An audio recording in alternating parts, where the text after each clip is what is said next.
le texte d'origine, le texte de préambule, qui aurait pu faire un livre à soi tout seul. On a voulu donner plus aux gens et donner à la fois les chroniques sur quasiment tout le quinquennat et en même temps ce texte qui est une espèce de mise en perspective des années qu'on vient de vivre. Vous avez tout à fait raison, ce texte se suffit à lui-même. Et c'est un texte qui est d'ailleurs intitulé La France au défi de l'islam et qui explique justement en quoi la France est mise au défi par l'islam, non pas l'islamisme, non pas l'islamisme radical, tous ces mots qui ont été inventés pour dissimuler la réalité et pour fausser le diagnostic. Mais si on regarde, vous écrivez, hein, l'islam est incompatible avec la laïcité, avec la démocratie, avec la république laïque. L'islam est incompatible avec la France. Oui. On fait quoi? On interdit l'islam? C'est très simple. L'islam est incompatible, je peux vous détailler. L'islam est incompatible avec la laïcité parce que l'islam n'a jamais connu la laïcité, ne connaît pas la séparation entre le privé et le public, entre l'État et la religion. Première étape. L'islam est incompatible avec la démocratie parce qu'il estime que l'autorité et le pouvoir vient de Dieu. Et la démocratie, c'est comme vous le savez, le pouvoir du peuple, comme vous le savez encore très bien en Suisse. Il est incompatible avec la République parce que la République, c'est l'indépendance de la nation et que l'islam est une nation à elle toute seule. Parce que l'islam n'est pas seulement une religion, c'est notre erreur à tous. C'est que nous pensons la religion en termes chrétiens. Or, l'islam n'est pas qu'une religion, c'est-à-dire des rituels et des prières. Mais alors on fait quoi? On interdit l'islam en France? Attendez, je finis. L'islam est un régime juridique, est un droit, et est une nation, est une civilisation, qui impose à ses pratiquants qui impose des obligations pour le moindre moment de sa vie.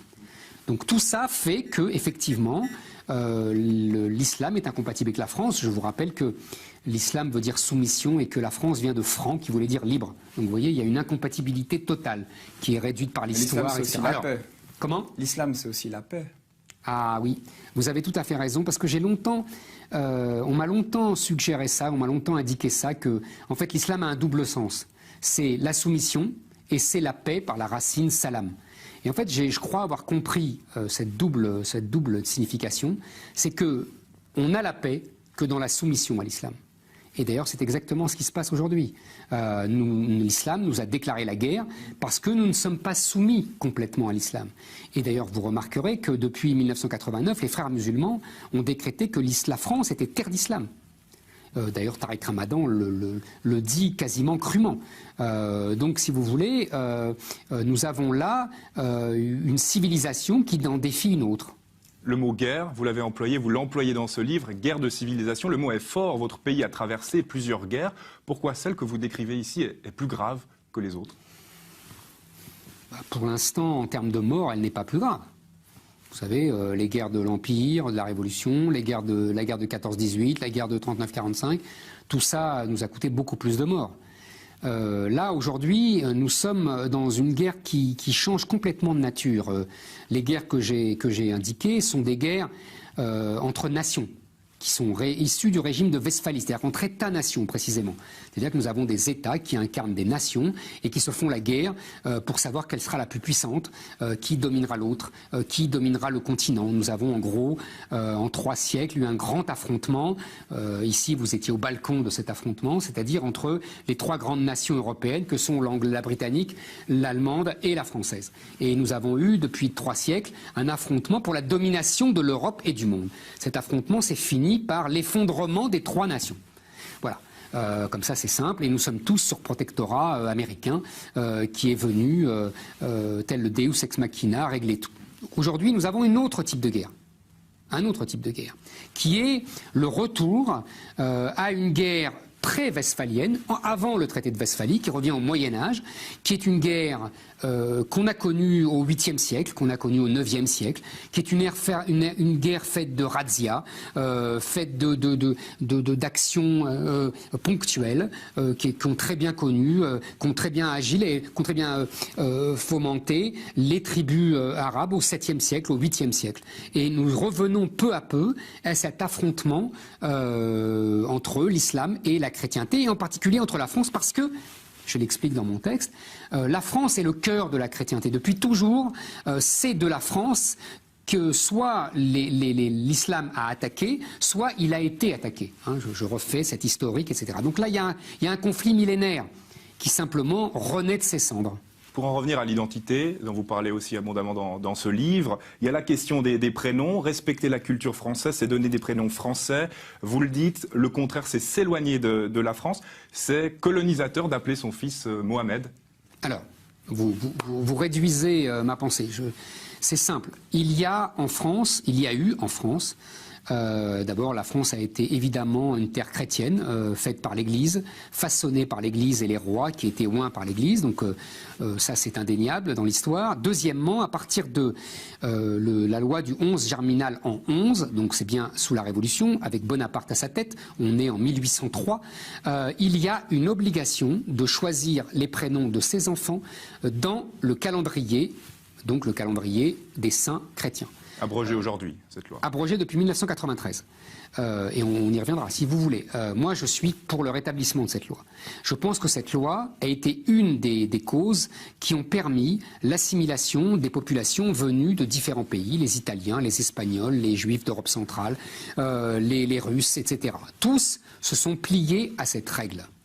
Il n'y avait pas de police des prénoms, comme l'a dit un homme politique français. Il y avait simplement une pratique et avec la volonté des populations étrangères de s'assimiler au corps du peuple français et de montrer que leurs enfants participeraient et deviendraient partie intégrante, s'agrégeraient à ce peuple français dans son histoire millénaire.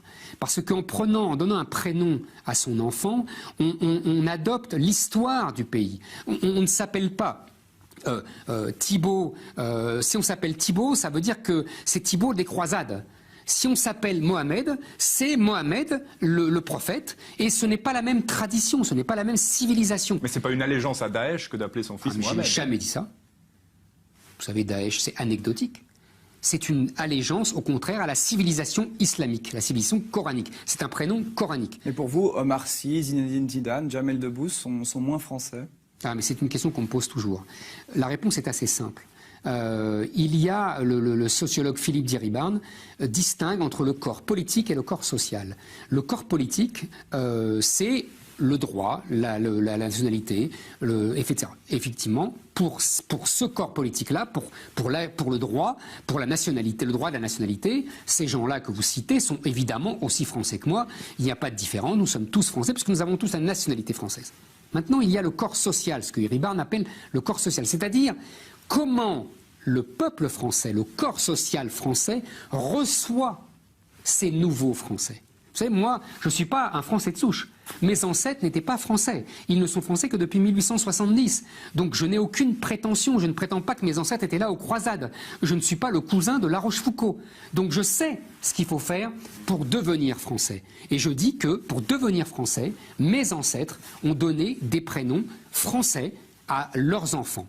Et que c'est comme ça qu'on a été mieux acceptés, pas toujours facilement, hein, parce que c'est pas toujours facile, mais on a été mieux acceptés par le peuple français. Et ce que je dis, c'est que ces gens-là, en donnant à leurs enfants Zinedine, Omar, etc., vous voyez, ils sont pas ostracisés, hein, ils ont eu des carrières brillantes, qui sont dues à leur qualité, mais qui sont dues aussi à l'accueil des Français, à la qualité des services publics français. Hein. Donc tous ces gens-là ne sont pas martyrisés, mais je dis qu'effectivement, c'est un signe de désaffiliation française. C'est tout ce que je dis. On est en Suisse. Ici, la part de musulmans est environ de 5%. En France, selon des études, elle est à 6-7%. Pourtant, comment on explique que chez nous ça va et pas chez vous, visiblement, alors que la proportion est similaire? Parce que je pense qu'elle n'est pas similaire d'abord. Je pense que les chiffres sont faux en France. Les chiffres donnés sont faux. Nous avons un institut de l'INED qui passe son temps à donner des chiffres rassurants. Je n'en dirai pas plus. Donc je pense que les chiffres sont faux. Et deuxièmement, je pense que nous avons... donc il y a beaucoup plus de musulmans en France. Nous avons la première communauté musulmane d'Europe. Et en plus, nous avons une tradition en France qui est l'assimilation. C'est ce que je vous expliquais pour le corps politique et le corps social. Est-ce que c'est une erreur d'avoir voulu assimiler? Écoutez, ce n'est pas une erreur, c'est ce qui a fait le génie de la France. L'historien Fernand Braudel disait l'assimilation a permis l'intégration en douceur de générations d'étrangers. Et si on vous écoute, ça ne fonctionne plus en France maintenant? Ça ne fonctionne plus pour deux raisons, mais je l'explique. La première, c'est que les élites françaises y ont renoncé. Justement, ils ont aboli la loi de 1993, par exemple, de Germinal en 11 en 1993. On n'a pas de telle loi en Suisse. Hein. Non, mais oui, mais vous avez tort. C'est une très bonne loi. C'est vraiment une excellente loi.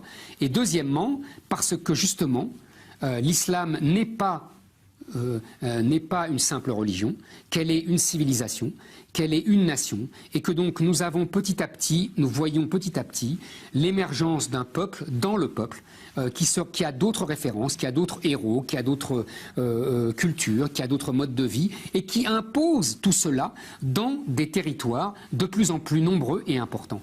Et le problème français, il est fondamentalement là, au-delà de Daesh, qui est une résultante. Les attentats et ce que j'appelle la conflagration sont une résultante de ce que j'ai appelé l'invasion, c'est-à-dire les flux migratoires, et la colonisation, c'est-à-dire ce refus de s'intégrer et au contraire d'imposer son mode de vie. Parlons peut-être un peu de la Suisse. Est-ce que vous aimez la Suisse, Éric Zemmour? J'aime beaucoup la Suisse, je connais mal, bien sûr. Vous savez, pour moi la Suisse, c'était enfant, j'allais faire du ski en Suisse, donc je découvrais le chocolat blanc. Donc vous voyez, c'est vieux. Maintenant, aujourd'hui, ce que j'aime en Suisse, c'est surtout sa démocratie directe. Je pense que avec la trahison des élites françaises et occidentales, très bien diagnostiquée il y a 30 ans par l'américain Christopher Lasch, dans la révolte des élites, je pense qu'aujourd'hui, nous ne pouvons plus compter sur nos élites pour défendre le peuple. C'est pour ça d'ailleurs que le peuple se révolte, c'est ce que les élites appellent avec mépris le populisme, mais c'est la seule façon qu'a trouvé le peuple d'essayer de défendre son art de vivre. Et donc il n'y a plus que la démocratie directe pour défendre le mode de vie du peuple. En France, personne ne semble être capable de répondre à vos attentes. Même Marine Le Pen est trop à gauche, c'est ça? Nous sommes dans une impasse politique en France.